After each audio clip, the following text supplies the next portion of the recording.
வணக்கம் சிந்தனையாளர்களே. Russia Ukraine வார தொடர்ந்து இஸ்ரேல், ஈரான், அமெரிக்கா போன்ற வார். ஒரு நாட்டுல போர் நடந்தா ஏன் நம்ம வீட்ல சிலிண்டர் விலை கூடுதுன்னு தெரியுமா? போர், பெட்ரோல், சிலிண்டர் இதுக்கெல்லாம் என்ன சம்பந்தம்? இதுதான் பொருளாதாரத்தின் உண்மை. உலகத்தில் நடக்கும் மோதல்கள், குறிப்பாக பல நாடுகளுக்கு இடையே நடக்கிற ஒவ்வொரு வாரும் எண்ணெய் சந்தையை நேரடியாக பாதிக்குது. போர் நடந்தால் எண்ணெய் உற்பத்தி குறையும். எண்ணெய் கப்பல்கள் செல்லும் பாதையை ஆபத்தாகும். நாடுகள் பாதுகாப்புக்காக அதிகமாக எண்ணெய் வாங்க ஆரம்பிக்கும். இதனால் உலக சந்தையில் தட்டுப்பாடு அதிகரிக்குது.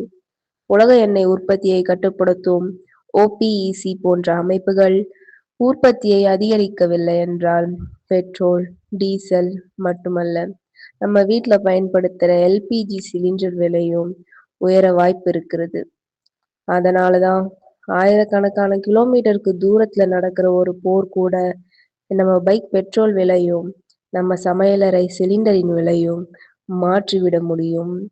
இதுதான் உலக அரசியல். இதுதான் நம்ம பொருளாதாரம்.